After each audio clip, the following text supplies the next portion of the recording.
Hello viewers, আজকের recipe সম্পূর্ণ ডিম ছাড়া ভ্যানিলা ফ্রুট কেক। খুবই সহজ এবং ঘরোয়া পদ্ধতিতে তৈরি করতে পারবেন। ক্রিসমাসে যারা বাড়িতেই খুব সহজে সাধারণ কিছু উপকরণ দিয়ে কেক বানাতে চাইছেন, এইভাবে বানিয়ে নিতে পারেন।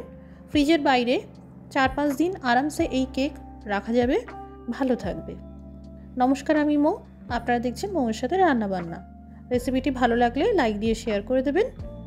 আর প্রতিদিন নতুন নতুন রান্নার রেসিপি পেতে আমাদের চ্যানেলটি সাবস্ক্রাইব করে বেল নোটিফিকেশনটা অন রাখবেন।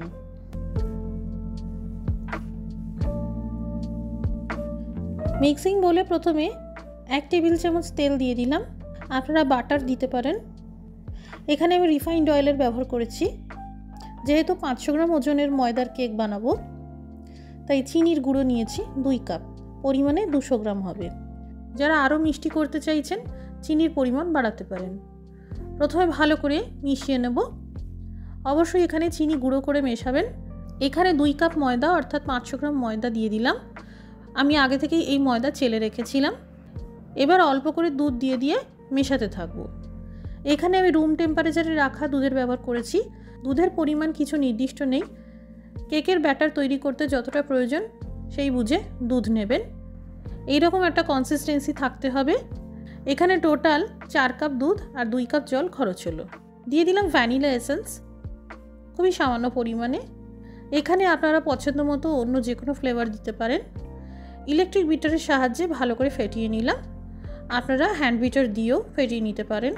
অবশ্যই খুব ভালো করে ফেটাবেন যাতে কেকের ব্যাটার এইরকম মসৃণ আর ক্রিমি তৈরি হয়। আমার হাতের কাছে যা অ্যাভেলেবেল ছিল সেগুলোই দিলাম, যেমন কিশমিশ, সবুজ, কমলা আর লাল রঙের টুটি ফ্রুটি। এছাড়া এতে রয়েছে কিছু পরিমাণ কুচানো চেরি। সব ভালো করে মিশিয়ে নিলাম। আপনাদের কাছে কাজু, কালো কিশমিশ আর আমন্ড বাদাম থাকলে দিতে পারেন। দিয়ে দিলাম 1 চামচ বেকিং পাউডার আর আধা চামচ বেকিং সোডা। এখানে বলে রাখি, যাদের হাতের কাছে বেকিং পাউডার বা বেকিং সোডা নেই তারা ইনোর ব্যবহার করতে পারেন। ইনো দিলেও কেক খুব সুন্দর ফ্লাফি হয়। এবার কেক টিনে ভালো করে তেল ব্রাশ করে দিলাম আর বাটার পেপার দিয়ে দিয়েছি। কড়াই বা কুকারে 25 থেকে 30 মিনিট আর মাইক্রো ওভেনে প্রায় 40 মিনিট সময় লাগবে কেক বেক করে নিতে। তবে কম বেশি করে সময়ের তারতম্য ঘটতে পারে। হালকা হাতে ট্যাপ করে দিলাম, এতে এয়ার বাবলস থাকলে বেরিয়ে যাবে। ওপর থেকে সামান্য টুটি ফ্রুটি আর কাজু দিয়ে দিলাম। সাধ্যমতো যার যেমন পছন্দ সেইভাবে কেক সাজিয়ে নিতে পারেন। আমি এই কেক কড়াইতে বেক করে নেব। আগে থেকেই প্রিহিট করে নিয়েছি।